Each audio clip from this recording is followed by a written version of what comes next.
दोस्तों ये paper BPSC TRE 2 6 to 8 political science का पेपर है। ये पीआरटी 6 to 8 टीजीटी पीजीटी सभी के लिए इम्पोर्टेंट है। जिनका भी पॉलिटिकल साइंस सब्जेक्ट रहेगा उनके में ये क्वेश्चन दोबारा रिपीट हो सकता है, इसलिए एक बार इसको जरूर देख लीजिए आप लोग। जैसा कि पहला क्वेश्चन है, भारत के संविधान में निम्नलिखित में से किस भाषा को राष्ट्रभाषा का दर्जा दिया गया है? तो इसका सही आंसर हो जाएगा ई, उपयुक्त में से कोई नहीं। रीजन ये है कि किसी भी भाषा को राष्ट्रभाषा का दर्जा नहीं दिया गया है, राज्य भाषा का दर्जा दिया गया है। राष्ट्रभाषा का दर्जा किसी भी भाषा को नहीं दिया गया है। दूसरा क्वेश्चन है, भारतीय कैबिनेट में पहली महिला थी? तो इसका सही आंसर हो जाएगा राजकुमारी अमृत कौर। राजकुमारी अमृत कौर को स्वास्थ्य मंत्रालय दिया गया था। तीसरा क्वेश्चन, स्वतंत्र भारत के संस्थापक थे? तो इसका सही आंसर हो जाएगा सी राजगोपालाचारी। सी राजगोपालाचारी स्वतंत्र पार्टी के संस्थापक थे। बाकी सुभाष चंद्र बोस के बारे में आप लोग जानते हैं, इन्होंने फॉरवर्ड ब्लॉक की स्थापना किया था। फॉरवर्ड ब्लॉक से रिलेटेड है। चित्तरंजन दास जो है स्वराज पार्टी से संबंधित थे। तो ये जो है आप देख लीजिए।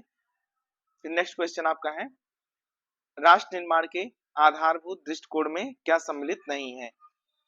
तो नीति निर्माण में क्षेत्रीय मुद्दों पर पर्याप्त ध्यान दिया जाना, ये जो है आधारभूत दृष्टिकोण है। विभिन्न संस्कृतियों की विशिष्टताओं को छोड़े बिना संयुक्त सामाजिक जीवन, ये भी जो है राष्ट्र निर्माण की बात आती है। क्षेत्रीय आकांक्षाओं की राजनीतिक अभिव्यक्ति को राष्ट्र विरोधी मानना, ये गलत है।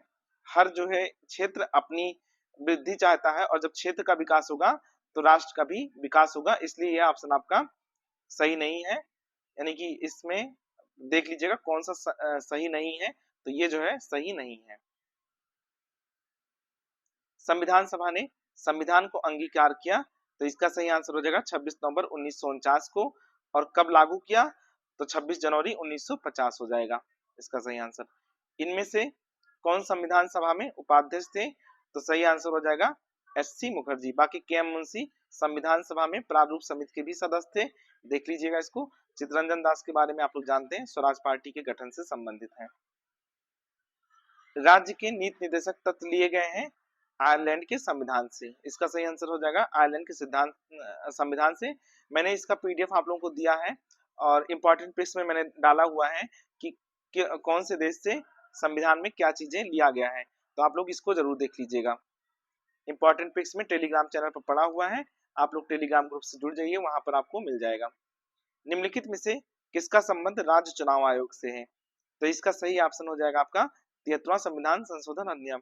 मैं आप लोगों को बताया हूं कि पंचायती राज व्यवस्था बहुत इंपॉर्टेंट है। 73वां और 74वां संविधान संशोधन जो हुआ है वो बहुत इंपॉर्टेंट है। मैंने उसका इंपॉर्टेंट पिक आप लोगों को ग्रुप में दे दिया है, आप लोग वहां से देख सकते हैं। भारत में चुनाव के संबंध में निम्नलिखित में से कौन सा कथन सही है?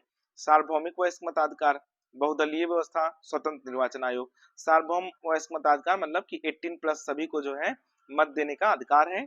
बहुदलीय व्यवस्था यानी एक दल नहीं कई सारे दल हैं। स्वतंत्र निर्वाचन आयोग, निर्वाचन आयोग यहाँ पर स्वतंत्र है, तो इसमें डी ऑप्शन आपका हो जाएगा। आप लोग डी और ई ऑप्शन को बहुत अच्छे से मैनेज करिएगा। असत्य कथन की पहचान कीजिए। लोकसभा का प्रथम आम चुनाव वर्ष 1951 में आयोजित हुआ। स्वतंत्रता के बाद से ही भारत में चुनावों के लिए एक निर्वाचन क्षेत्र के सभी प्रत्याशियों के नाम वाले मत पत्रों का उपयोग हो रहा है। फिर तीसरा, 1990 के दशक के अंत से इलेक्ट्रॉनिक वोटिंग मशीनों के द्वारा मत पत्रों से मतदान की व्यवस्था के विस्थापन की शुरुआत हुई। तो इसका सभी आंसर जो है उपयुक्त में से कोई नहीं हो जाएगा, क्योंकि असत्य पूछा था, तो इसमें कोई भी कथन गलत नहीं है, सभी जो है स्टेटमेंट यहाँ पर सही है। आप लोग क्वेश्चन सॉल्व करने से सबसे पहले देख लीजिए सत्य कथन पूछा है या असत्य कथन पूछा है।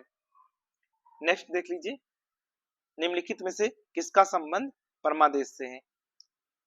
तो न्यायालय यह देखता है कि कोई पदाधिकारी अपना विधिक कर्तव्य पूरा नहीं कर रहा है और किसी व्यक्ति के अधिकार का अतिक्रमण कर रहा है, तो उसको बोलते हैं परमादेश। देखिए इसमें 5 चीजें हैं, बंदी प्रत्यक्षीकरण, परमादेश, अधिकार परीक्षा, प्रतिषेध, उत्प्रेषण। पांचों को एक बार जरूर देख लीजिएगा, और मैं टेलीग्राम ग्रुप पर इसका इंपॉर्टेंट पेज का दे दूंगा, वहां से देख लीजिएगा एक बार। संविधान का अनुच्छेद 324 एक संबंधित है निर्वाचन आयोग से। ये जो है निर्वाचन आयोग से रिलेटेड है। ये अनुच्छेद इंपॉर्टेंट भी है। संघ सूची के विषय में निम्नलिखित में से कौन सा कथन सत्य है। देखिए अब जो क्वेश्चन आ रहे हैं, टीआरई 3 का क्वेश्चन भी मैं कराया हूँ, आप लोग देखे होंगे। अब जो है स्टेटमेंट ज्यादा आ रहा है, इसलिए आपको ध्यान देना है कि कोई भी चीज केवल फैक्ट नहीं पढ़िए, उसको स्टेटमेंट के फॉर्म में सॉल्व करने का प्रयास कीजिए। तो इसका सही आंसर हो जाएगा आपका, संघ सूची में प्रतिरक्षा, विदेशी मामले, बैंकिंग जैसे राष्ट्रीय महत्व के विषय हैं। एकदम सही स्टेटमेंट है। पूरे देश के लिए इन मामलों में एक तरह की नीतियों की आवश्यकता है, इसी कारण इन विषयों को संघ सूची में डाला गया है। सही ऑप्शन है। तीसरा स्टेटमेंट है, संघ सूची में वर्णित विषयों के बारे में कानून बनाने का अधिकार केवल केंद्र सरकार को। ये भी स्टेटमेंट सही है, तो इसका ऑप्शन हो जाएगा उपयुक्त में से कोई नहीं। देखिए असत्य कथन पूछेगा तो इसका मतलब है कि कोई भी गलत नहीं है, तो उपयुक्त में से कोई नहीं होगा। अगर ये पूछता कि कौन सा कथन सत्य है, तब आपका ऑप्शन डी होता। डी और ई को जो है ध्यान से करिएगा वहां पर एग्जाम में, क्योंकि बहुत कंफ्यूजन भी होगा और कंफ्यूजन में क्वेश्चन गलत कर जाएंगे। इसलिए अगर जो उस समय नहीं आ रहा आपको, तो आप कुछ देर के लिए रुक जाइए, दूसरा क्वेश्चन सॉल्व करिए, सबसे लास्ट में इस क्वेश्चन को करिएगा, लेकिन गलत करके मत आइएगा। फिर नेक्स्ट क्वेश्चन है, किस राज्य ने भारत में पहली गैर कांग्रेसी राज्य सरकार को चुना। तो इसका सही आंसर हो जाएगा आपका केरल। केरल ने जो है सबसे पहली गैर कांग्रेसी राज्य सरकार को चुना था। आधारभूत संरचना सिद्धांत के विषय में निम्नलिखित में से कौन सा कथन सत्य है। तो ये एक भारतीय न्यायिक सिद्धांत है। ये सिद्धांत केशवानंदन भारती केस में भारत के सर्वोच्च निर्णय पर आधारित है। ये सिद्धांत केवल संवैधानिक संशोधनों पर लागू होता है। तो इसका सही आंसर हो जाएगा डी वाला ऑप्शन, उपयुक्त में से एक से अधिक। देखिए यहाँ पर डी सही हो गया, क्योंकि पूछा था कौन सा कथन सत्य है। तो सबसे पहले आपको क्वेश्चन पढ़ना है कि कौन सा सत्य पूछ रहा है, कौन सा असत्य पूछ रहा है। भारत के नियोजित विकास मॉडल के संदर्भ में निम्नलिखित कथनों पर विचार कीजिए तथा गलत कथन को पहचानिए। ये मॉडल विकास के यूएसएसआर मॉडल से प्रेरित था। देखिए स्टेटमेंट जो आपका गलत रहेगा उसी को पहचानना है। प्रथम पंचवर्षीय योजना के प्रारूप दस्तावेज को 1951 में जारी किया गया था। ये स्टेटमेंट भी सही है। पीसी महालवोनिस प्रथम पंचवर्षीय योजना के वास्तुकार थे, तो ये गलत हो जाएगा, क्योंकि पहला वाला जो पंचवर्षीय योजना था वो हेराल्ड मॉडल पर आधारित था। हेराल्ड मॉडल पर आधारित था, तो इसलिए ये स्टेटमेंट गलत है और इसी की पहचान करना था हमें। नेक्स्ट क्वेश्चन, संविधान के अनुसार संघीय विधायी निकाय को कहा जाता है। इसका सही ऑप्शन हो जाएगा संसद। देखिए पूछा केवल लोकसभा केवल राज्यसभा, तो ये दोनों नहीं होगा, आपका क्या हो जाएगा संसद। संसद में तीन चीजें आती हैं, आप लोग को बता दें, लोकसभा, राज्यसभा और राष्ट्रपति, तीनों को मिलाकर बोला जाता है संसद। निम्नलिखित में से संसद के अंतर्गत कौन आता है। देखिए ये क्वेश्चन आ भी गया, तो लोकसभा, राज्यसभा और लोकसभा तीनों जो है, राष्ट्रपति, राज्यसभा, लोकसभा तीनों आ जाएंगे, तो उपयुक्त में से एक से अधिक हो जाएगा इसका सही आंसर। 1990 के पश्चात भारतीय राजनीतिक युग के विषय में निम्नलिखित में से कौन सा कथन सही है। तो इसका सही आंसर है, ये आर्थिक सुधारों पर आम सहमति का युग है, ये गठबंधन सरकारों का युग है, यह संघ के बाहर स्वायत्तता के लिए प्रांतीय आकांक्षाओं में वृद्धि का युग है।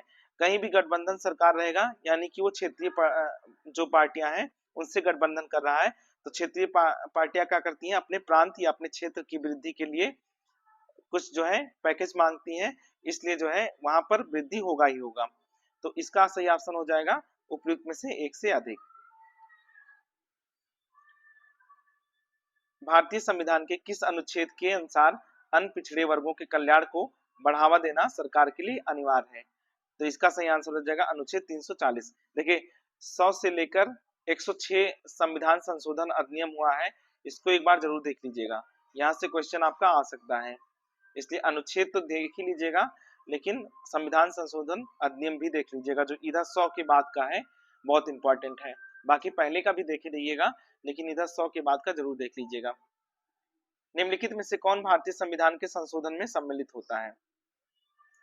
राष्ट्रपति, संसद, न्यायपालिका।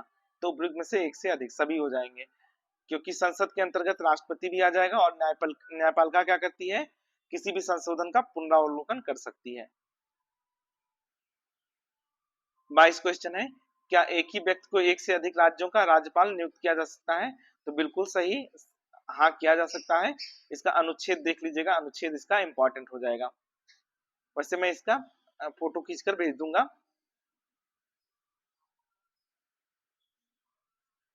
और 23 क्वेश्चन है, समवर्ती सूची का उल्लेख है 7वीं अनुसूची में। समवर्ती में संघ सूची, राज्य सूची और समवर्ती सूची, इनके कितने कितने विषय हैं इसको भी संख्या में देख लीजिएगा। मैं वैसे फोटो भेज चुका हूँ, आप लोग टेलीग्राम ग्रुप में देखे होंगे, मैंने भेजा है इसका फोटो भी भेजा है इंपॉर्टेंट पिक्स में। 24 क्वेश्चन है, सार्वभौम मताधिकार का अर्थ यह है कि मत देने का अधिकार नियंत्रित नहीं होता है जाति या लिंग से, आस्था से, संपत्ति से। तो इसका सही आंसर हो जाएगा उपयुक्त में से एक से अधिक, किसी से भी नियंत्रित नहीं होता है। निम्नलिखित में से किसकी नियुक्ति भारत के राष्ट्रपति द्वारा की जाती है? तो सभी की नियुक्ति की जाती है, भारत के मुख्य न्यायाधीश, उच्च न्यायालय के न्यायाधीश और राज्य निर्वाचन आयोग, सबकी जो है नियुक्ति की जाती है। तो उपयुक्त में से एक से अधिक हो जाएगा, इसका सही आंसर हो जाएगा उपयुक्त में से एक से अधिक।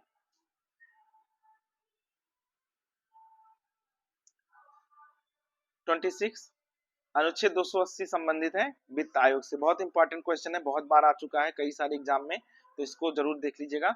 संघ लोक सेवा आयोग का भी देख लीजिएगा, बिहार लोक सेवा आयोग भी जो है राज्य लोक सेवा आयोग वाले में आ जाएगा। मौलिक कर्तव्यों को किस समिति की सिफारिश पर संविधान में जोड़ा गया? स्वर्ण सिंह समिति। मौलिक कर्तव्य में आप लोग जानते हैं कि 11 मूल अधिकार हैं, और मूल रूप से कितने अधिकार हैं? तो 10 ही थे, लेकिन 42वां संविधान संशोधन अधिनियम 1976 के द्वारा एक अधिकार और जोड़ा गया, इसलिए अब 11 अधिकार हो गए हैं। किस देश में फर्स्ट पास्ट द पोस्ट प्रणाली है? तो कनाडा, भारत, यूनाइटेड किंगडम सभी जगह है, तो इसका सही आंसर हो जाएगा उपयुक्त में से एक से अधिक। फर्स्ट पास्ट द पोस्ट प्रणाली में आप लोग को बता दूं कि इसमें ऐसा नहीं देखा जाता है कि 50% से अधिक लाना ही है, इसमें बस केवल ये देखा जाता है कि कौन जो है सब में ज्यादा पाया गया है। ठीक है, तो जो भी ज्यादा पाएगा वो जीत विजेता घोषित कर दिया जाता है चुनाव में। नेक्स्ट क्वेश्चन, ताड़ी विरोधी आंदोलन की शुरुआत किस राज्य में हुई? तो इसका सही आंसर हो जाएगा आंध्र प्रदेश। नेक्स्ट क्वेश्चन, ऐसे विधेयक जिनमें स्पष्ट रूप से करारोपण या करों की समाप्ति से संबंधित प्रावधान होता है उन्हें किस श्रेणी में रखा जाता है? तो इसका सही आंसर हो जाएगा आपका धन विधेयक। धन विधेयक 110 और 109 दोनों इससे रिलेटेड है, तो इसको दोनों एक बार जरूर आप लोग देख लीजिएगा इस आर्टिकल को। निम्नलिखित में से किसका लोकतंत्र के विचार में विश्वास नहीं है? इसका आपका सही आंसर हो जाएगा कट्टरपंथी। कट्टरपंथी को लोकतंत्र में विश्वास नहीं होता है। लोकतंत्र के अंतर्विरोधों को इंगित करने के लिए किसने द एप्पल कोर्ट नामक नाटक लिखा? तो इसका सही आंसर हो जाएगा आपका George Bernard Shaw. The burden of democracy नामक पुस्तक किसने लिखी? तो इसका सही आंसर हो जाएगा प्रताप भानु मेहता। देखिए कुछ क्वेश्चन ऐसे आ जाएंगे, 3 से 4 क्वेश्चन मैक्सिमम ऐसे आएंगे जो कि आपको एकदम नहीं पता होगा, उसको अपने अनुमान के आधार पर लगाइएगा, अगर सही होने लायक रहेगा तो सही हो जाएगा, उसके पीछे बहुत ज्यादा भागिए नहीं। भारत के संविधान को किसने बनाया? तो इसका सही आंसर हो जाएगा भारत की संविधान सभा द्वारा। निम्नलिखित में से किस देश ने एकदम आरंभ से ही अपनी लोकतांत्रिक व्यवस्था में सार्वभौमिक वयस्क मताधिकार लागू किया? तो इसका सही आंसर हो जाएगा भारत। आजादी मिली और संविधान जैसे ही बना उसके बाद से सार्वभौमिक वयस्क मताधिकार यहाँ पर लागू कर दिया गया, ये बहुत गर्व का बात भी है। निम्नलिखित में से किस देश में एक बहुमतवादी लोकतांत्रिक व्यवस्था राज्य व्यवस्था का होना माना जाता है? तो इसका सही आंसर हो जाएगा श्रीलंका। यहाँ पर बहुमतवादी लोकतांत्रिक राज्य व्यवस्था है यहाँ पर। 37 वाला क्वेश्चन है, निम्नलिखित में से कौन सा भारत में सरकार का सबसे निचला स्तर है? तो इसका सही आंसर हो जाएगा पंचायत। पंचायत सबसे निचला स्तर है। देखिए पंचायत वाला जो है टॉपिक आप लोग जरूर पढ़ लीजिएगा, मैंने इंपॉर्टेंट टॉपिक जो बताया है पॉलिटी का उसको जरूर देख लीजिएगा, वहां से क्वेश्चन आपके बनेंगे। नेक्स्ट क्वेश्चन, एक लोकतांत्रिक राज्य व्यवस्था में सत्ता संघर्ष का सबसे सुंदर प्रकार निम्नलिखित में से कौन सा है? तो इसका सही आंसर हो जाएगा आपका चुनाव। इनमें से किसे भारत में लोकतंत्र को गहरा करने का श्रेय दिया जाता है? सही आंसर है जवाहरलाल नेहरू।